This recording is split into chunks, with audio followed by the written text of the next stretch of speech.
계속해서 로마서 말씀을 우리가 함께 같이 나누고 있습니다. 로마서는 1장부터 11장까지가 교리에 대한 부분이요, 12장부터 마지막 16장까지가 그 말씀에 대한 실천에 대한 부분이라고 이야기했습니다. 바울이 실천에 대해서 이야기하면서 너희는 지혜를 가져야 된다. 그 지혜가 뭐냐? 하나님께서 우리에게 선물로 주신 것이 있는데 그것을 깨달아야 한다. 그게 뭐였죠? 은사였습니다.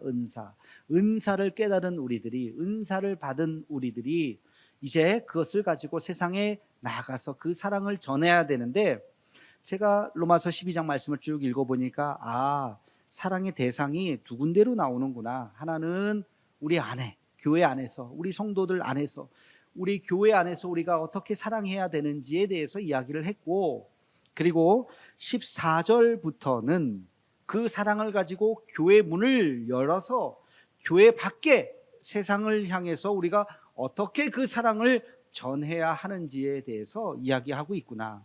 물론 성경에 그것을 구분하지는 않았어요. 그러나 제가 성경을 읽으면서 저의 해석이, 하나는 교회 안에서 이렇게 우리는 사랑을 해야 되는 것이요, 또 교회 밖에 세상에 나아가서 세상에 대해서는 우리가 어떤 마음으로 이 사랑을 전해야 하는지를 이야기하고 있습니다. 우리 함께 14절 말씀을 함께 같이 읽겠습니다. 시작. 너희를 박해하는 자를 축복하라. 축복하고 저주하지 말라. 아멘. 박해를 안에서 하나요? 밖에서 하나요? 바깥에서 하는 거예요. 바깥에 있는 사람이 우리를 박해하는 거예요. 안에서 하는 박해를 박해라고 얘기하지 않죠. 안에서 고난받으면 우리는 그것을 시험이라고 이야기합니다. 나 시험 들었어. 그러나 박해와 핍박은 바깥에서부터 오는 거예요. 너희가 외부로부터 박해를 받을지라도 그들을 미워하거나 저주하지 말라. 그들에 대해서 축복하라 라고 이야기하고 있어요. 여러분, 이것이 아주 중요한 우리의 기독교의 가치관, 기독교의 역사관이라고 하는 것을 잊어서는 안 됩니다. 세상이 핍박한다고 우리는 산에 들어가서 숨어서 우리끼리 굴을 파고 살아가는 것이 아니에요. 우리는 세상 한가운데 서서 세상을 변화시키기 위해서 박해를 받지만 불의에 끝까지 맞서고, 그리고 반성경적인, 반기독교적인 사상에 저항하면서 역사를 바꾸면서 개혁하면서 살아왔던 것이 우리 기독교의 2000년의 역사였던 것입니다. 인간을 사랑하고 인간의 존엄과 인격이 멸시당하는 것을 막고, 그러기 위해서 우리는 끝까지 투쟁하기도 하고 때로는 희생하기도 하면서 기독교의 역사는 여기까지 왔던 것이죠. 바울은 여기에서 세상을 향해서 교회의 문을 열고 한 걸음 나가면서 우리가 가져야 하는 우리의 마음 자세에 대해서 이야기하고 있습니다. 세상을 긍정하라는 거예요. 여러분, 세상이 어떤 곳입니까? 하나님이 세상을 이처럼 사랑하사. 세상은요, 하나님이 만드신 만물이에요. 산, 바다, 나무 한 그루, 꽃 한 송이도 다 하나님이 만드신 하나님의 피조물인 줄로 믿습니다. 그래서 우리는 이 자연을 보면서 하나님의 그 손길을 느낄 수 있어야 하고, 그 가운데 인간은 어떤 존재입니까? 하나님의 형상대로 지은 아주 존귀한 존재입니다. 그래서 우리는 사람을 당연히 사랑해야 돼요. 당연히 인정해야 돼요. 사람이라고 하는 하나님의 형상으로 만든 이 사람과 우리는 더불어서 잘 지내야 하는 것입니다. 잘난 사람은 잘난 대로, 못난 사람도 못난 대로 우리는 그 사람을, 인격을 무시하거나 짓밟아서는 안 돼요. 인종과 어떤 재산과 그 피부색과 그 어떤 것에도 차별이 있어서는 안 돼요. 인간이라면 누구나 다 존귀 여김을 받아야 하는 그러한 권리가 있는 것이죠. 가끔 보면 악한 사람들이 있어요. 못된 짓을 해서 감옥에 있는 사람들. 아유, 저런 못된 짓을 했을까? 근데 그 사람이 처음부터 악한 사람일까요? 가만히 생각해 보세요. 그 사람 태어나서 1살, 2살일 때가 있었겠죠. 여러분, 태어나서 1살, 2살일 때 너는 악한 아이, 너는 선한 아이 따로 있나요? 없어요. 여러분, 사람은요, 죄는 미워하지만 사람은 미워하지 말라는 말이 있죠. 악한 죄는 우리가 멀리해야 됩니다. 그러나 사람은 우리가 인정해야 돼요.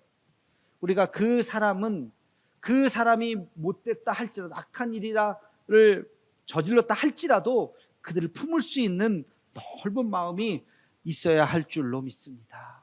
여러분, 그것이 바로 세상을 향한 우리의 기본 자세가 되어야 하는 것이에요. 세상을 축복하는 마음이 되어야 하는 것입니다. 세상을 인정하는 마음이 우리에게 있어야 하는 것입니다. 우리 함께 같이 15절 말씀을 같이 읽겠습니다. 시작. 즐거워하는 자들과 함께 즐거워하고 우는 자들과 함께 울라. 아멘. 세상을 향한 기독교인의 공감의 태도를 말하는 거예요. 교회 밖에 있는 사람들, 이번에 올림픽에서 금메달 땄을 때 우리가 함께 같이 와, 뭐 그가 크리스찬이든 아니든 다 같이 기뻐했어요. 그죠? 애국가가 울려 퍼질 때 막 가슴이 막 뭉클합니다. 같이 막. 그런데 슬픔을 당한 사람들이 있어요. 아픔을 당한 사람들. 교회 바깥에서 일어나는 수많은 사건과 사고들, 재난들, 그 슬퍼하는 사람들과 우리가 함께 슬퍼하고 있습니까? 최근에 일어난 일이었던 이태원 골목에서 일어났던 참사, 23명의 사망자를 낸 최근에 있었던 아리셀 밧데리 화재 참사, 얼마 전에 몇 해 전 된 걸로 기억하는데 세월호 몇 주기였어요. 화면이 이렇게 TV에 비춰지는데 거기에 기독교 목회자들 몇 사람이 스토를 메고서 가서 그들을 위로하는 예배를 드리는 장면을 제가 이렇게 보게 되었어요. 제 가슴이 뭉클했어요. 그렇지, 우는 자들과 함께 울어야지. 그들에게 원망의 소리를 들을 수 있어요. 아니, 하나님이 있다면 어떻게 이런 일이 벌어지게 됐습니까? 도대체 설명 좀 해보세요 하면서 소리 지를지도 몰라요. 그래, 우리가 그걸 어떻게 설명하겠어요? 그러나 우는 자들과 함께 울고 하나님께서 그들의 마음을 만져주시기를, 그들과 함께 머무는 것은 정말로 귀한 일이에요.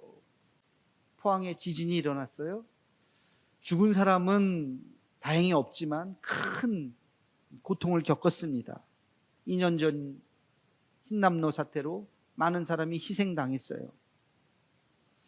거기에 더해서 작년에는 어떤 폭우가 일어나서 예천에서 실종자를 수색하러 나섰던 한 우리 해병대 젊은 친구가 사망에 이뤘죠. 최수근 일병. 우리 포항남노회가 해병대를 품는 노회입니다. 그래서 해병대 기수들이 오면 우리 목회자들이, 장로님들이 가서 거기서 그 아이들, 군인들 나오라 그래서 세례를 줍니다. 제가 이야기를 들었더니 최수근 일병도 그때 세례를 받았던 친구라고 그러더라고요. 그 아이가 그렇게 참 안타깝게 죽었어요. 이런 아픔들을 이건 우리랑 무슨 상관이야, 뭐 그냥 뭐 남일이지, 이렇게 생각해서는 안 돼요. 우리 기독교인들이 우는 자들과 함께 울 수 있는 마음, 그들의 아픔이 나의 아픔이라고 생각하고 세상에서 일어나는 여러 가지 참사와 재난에 대해서 우리가 공감하고 우리가 함께 같이 눈물 흘려야 하는 것입니다. 제가 우리 교회 부임해서 처음으로 만들었던 것 중에 하나가 대도봉사단이잖아요. 대도봉사단을 만들었던 취지가 뭐예요? 우리 교회 안의 봉사는 누구나 다 할 수 있고 해야 될 일이고, 우리 교회 바깥에서 일어나는 어려움들에 대해서 우리가 발벗고 나서서 합시다. 그것이 무슨 일이든지, 그들이 크리스찬이든 아니든 상관없이 그들을 돕는 일들을 우리가 합시다라고 하는 취지로 만든 게 대도봉사단이죠. 지금까지 그것이 잘 명맥이 유지가 되어서 얼마나 감사한지 몰라요. 성경 말씀은요, 거기에 더해서 야고보 사도는 이렇게까지 이야기합니다. 우리 함께 같이 야고보서 1장 27절 말씀을 함께 읽겠습니다. 시작. 하나님 아버지 앞에서 정결하고 더러움이 없는 경건은 곧 고아와 과부를 그 환난 중에 돌보고 또 자기를 지켜 새 속에 물들지 아니하는 그것이니라. 아멘. 야고보는 이 말씀 속에서 경건이 무엇이냐, 경건의 정의를 이야기하고 있어요. 여러분, 경건이 무엇입니까? 성경책 들고 산속에 들어가서 성경 읽고 기도하면서 산기도 하고 내려오는 게 경건이 아니라는 거예요. 그게 경건이 아니라는 거예요. 하나님 아버지 앞에서 정결하고 더러움이 없는 경건은 환난당한 고아와 과부를 돌보는 것, 세상 한복판에서 살면서 세상을 등지는 게 아닙니다. 세상 한복판에 살면서 세상에 물들지 않고 하나님의 말씀으로, 하나님의 법으로 살아가는 것, 이것이 바로 경건이라고 이야기하고 있어요. 여러분, 우리가 이웃을 잘 섬긴다면, 잘 돕는다면 그것이 영성입니다. 영성이 다른 게 아니에요. 우리의 하나님 앞에서 우리가 바른 영성은 우리가 이웃을 잘 돌보고 있는지, 그들의 아픔에 공감하고 있는지 우리 스스로 돌이켜 보아야 하는 것입니다. 우리가 이웃을 위해서 나누는 것은요, 그것이 그냥 내가 무슨 적선하고 끝나는 것이 아니에요. 사실은 우리를 위한 것입니다. 이런 이야기가 있어요. 인도의 성자 선다싱이라고 하는 분이 있어요. 이분이 히말라야를 넘으면서 복음을 전하러 다녔는데, 어느 날 티벳에 이제 복음을 전하러 가다가 눈이 한참 눈보라가 치는 날이었어요. 그때 이제 그 산을 넘어서 가야 하는데 어떤 동행자를 만났습니다. 잘 됐다. 이 사람 말벗을 하면서 어려움을 잘 넘고 있었는데 어느 길에 어떤 사람이 쓰러져 있어요. 봤더니 이제 막 동사하기 직전이에요. 죽지는 않았습니다. 그래서 이 사람 죽지는 않았는데 우리가 좀 같이 도와줍시다, 같이 부축해서 갑시다 그랬더니, 아이고 무슨 소리예요, 나도 지금 혼자서 가기도 힘든데 이 사람을 어떻게 데리고 가요? 안 돼요 하면서 그 사람 먼저 혼자 가버렸어요. 뭐 혼자 하든지 말든지 하면서. 선다싱이 고민을 하다가 그래도 이 사람 아직 살아있는데 그 사람을 부축을 하고 안고 끌어안고 메고 그러면서 그 산을 넘었습니다. 한참을 가다가 보니까 또 한 사람이 쓰러져 있어요. 이 사람은 누군가 하고 봤더니 혼자 내뺐던 그 사람이 혼자 가다가 추위에 떨어가지고 거기서 쓰러져서 그 사람은 죽은 거. 선다싱은 혼자 가지 않고 그 사람과 함께 같이 부축하면서 갈다가 땀이 뻘뻘 나고 추위를 견딜 수 있었던 겁니다. 이 이야기는 굉장한 교훈을 우리에게 줘요. 함께하는 것이 뭐 내가 적선을 베푸는 것이 아니라 그것이 사실은 우리를 위한 길입니다. 내가 사는 길이에요. 남을 위한 길이 아니라는 거예요. 함께 산다고 하는 것은 내가 살 수 있는 길이에요. 함께 울어주고 고통당한 사람들 함께 외쳐주는 것이 바로 하나님의 나라를 만드는 것입니다. 이것은 어쩌면 나를 위한 일일 수도 있어요. 내 자녀를 위한 일일 수도 있어요. 외면해서는 안 되는 것입니다.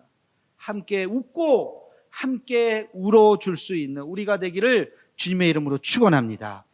우리 함께 16절 말씀을 함께 같이 읽겠습니다. 시작. 서로 마음을 같이하며 높은 데 마음을 두지 말고 도리어 낮은 데 처하며 스스로 지혜 있는 채 하지 말라. 아멘.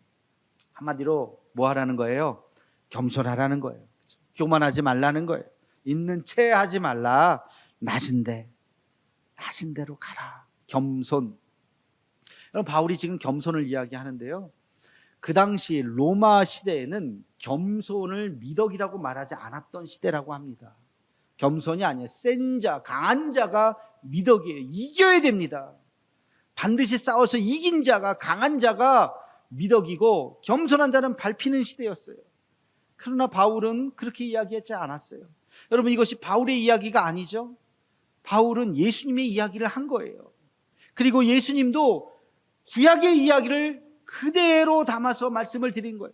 성경을 관통하는 중요한 가치 중에 하나는 교만하지 말아라, 겸손하라는 것입니다. 우리 구약의 말씀 몇 군데 읽어볼까요? 시편 147편 6절 말씀입니다. 함께 읽겠습니다. 시작. 여호와께서 겸손한 자들은 붙드시고 악인들은 땅에 엎드러 뜨리시는도다. 잠언 11장 2절 말씀입니다. 시작. 교만이 오면 욕도 오거니와 겸손한 자에게는 지혜가 있느니라. 아멘. 겸손이 지혜라는 거예요. 여러분, 세상 지혜가 다른 게 아니에요.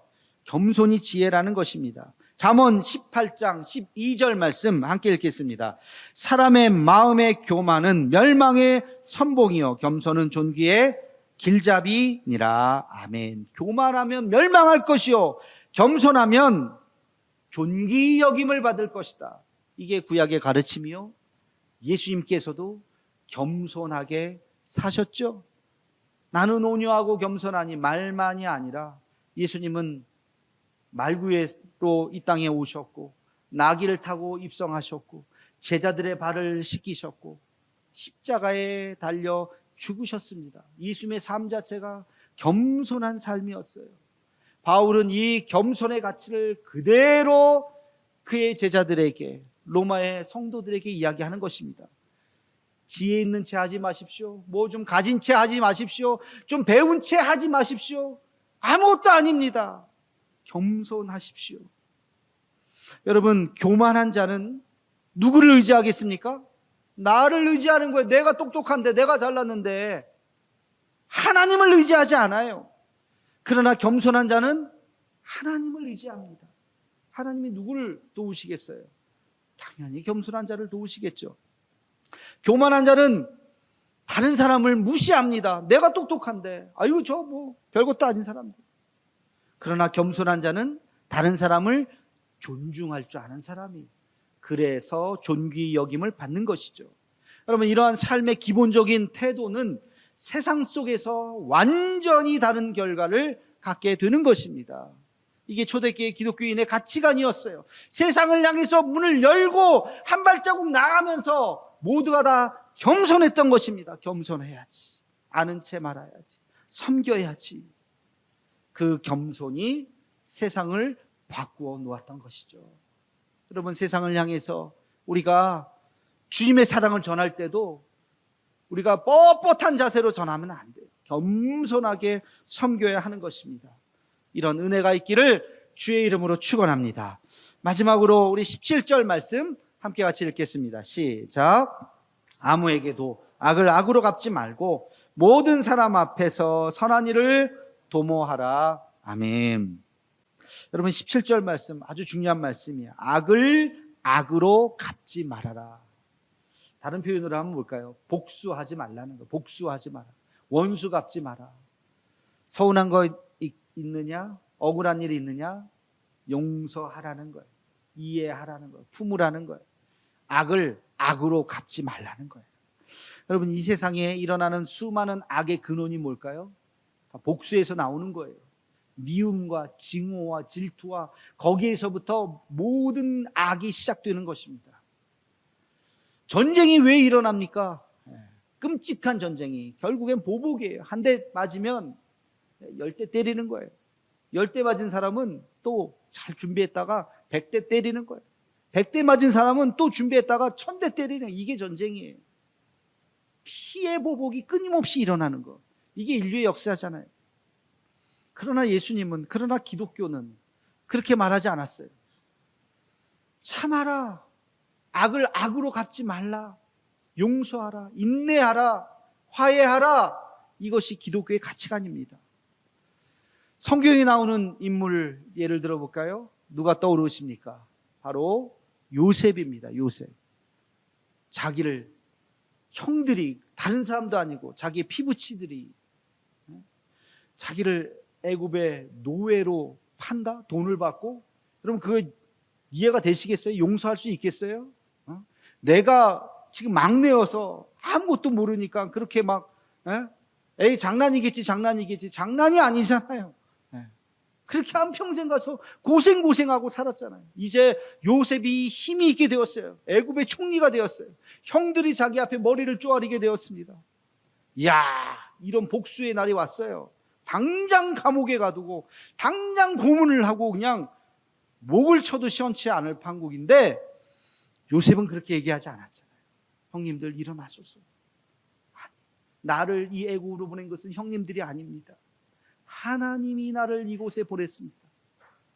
완벽하게 자기 인생에 대해서 재해석을 한 거예요. 그러니까 무슨 원수를 갚습니까? 무슨 복수를 합니까? 이 모든 것이 하나님의 은혜인데, 형님들 일어나십시오. 형님들 죄가 없습니다 하면서 형님들을 끌어안으면서 통곡하는 장면이 창세기에 나오잖아요. 얼마나 아름다운 모습입니까? 성경 밖의 인물 중에서 제가 한번 생각해 봤어요. 누가 있나? 두 사람이 떠오르더라고요. 한 사람은 남아공의 위대한 위인 넬슨 만델라입니다.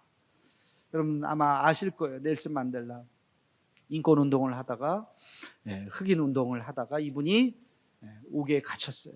온갖 고문을 당했습니다. 무려 27년 6개월. 27년 6개월. 정치범을 그렇게 오래 가두진 않거든요. 27년 6개월 한평생을 옥에 가둔 거예요. 이분이 풀려나와서 법이 바뀌어서 직선제로 대통령이 되었습니다. 흑인들의 지지를 받아서 이제 모든 권력을 자기 손에 쥐었어요. 불법으로 자기를 가두고 감금하고 고문을 했었던 사람들 이제 한순간에 다 피해 보복을 할 수 있는 절호의 찬스입니다. 그러나 넬슨 만델라는 그렇게 하지 않았어요. 진실과 화해의 위원회를 만들어서 화해를 전제로, 용서를 전제로 당신들이 잘못한 것을 인정만 하시라.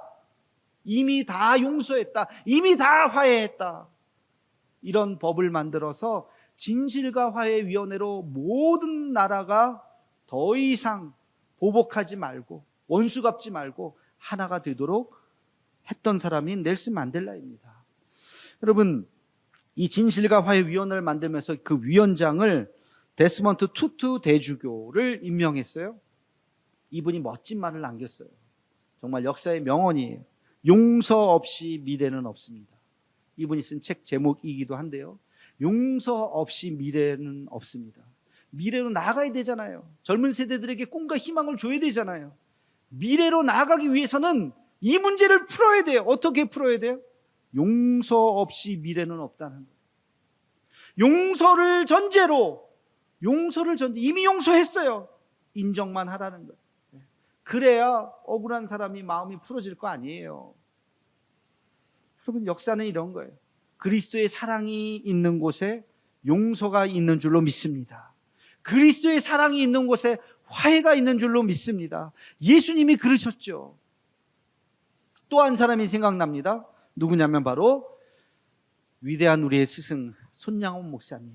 여러분 다 아시다시피 24살, 18살 그의 두 아들, 그 공산당을 지지하는 한 사람에 의해서 목숨을 잃어버려서 다 총으로 죽었어요. 하나도 아니고 둘을 동시에 다 잃어버린 그 정말 원수 중에 원수 같은 그 청년을 이 목사님은 그의 목숨을 살려준 것도 대단한 건데 목숨을 살려준 것만이 아니라 자기의 양아들로 삼았습니다.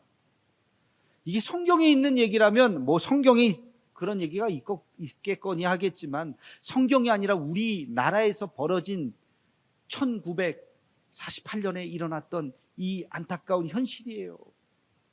저는 다시 한번 이 사건을 생각하면서 이 손양원 목사님 같은 목사님이 우리의 역사에 있다는 것이 얼마나 귀한지, 예수님의 사랑에 우리가 실천할 수 있는 끝판왕이 그게 바로 이 손양원 목사님이 하신 일 아닐까요?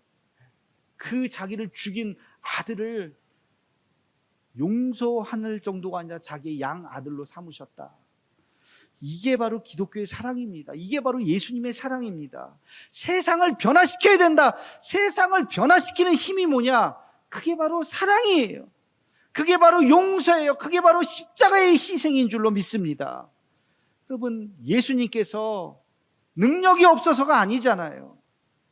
능력이 있음에도 불구하고 십자가의 그 희생으로 자기를 못 박은 사람을 용서해달라고 하는 그 마지막 말씀으로 이 사랑을 완성하셨기에 세상이 변화된 것입니다. 사랑하는 성도 여러분, 이제 우리가 교회 문을 열고 세상으로 한 걸음씩 나가야 합니다. 세상을 외면하지 말고 도망가지 말고 세상의 한복판에 서서 세상을 긍정하고 하나님이 만드신 이 창조를 찬양하면서, 그러나 사람을 미워하지 말고 사람을 용서하고 겸손하게 그들을 섬기며 이 세상을 하나님의 나라로 변화시킬 수 있는 우리 모두가 되기를 주님의 이름으로 축원합니다.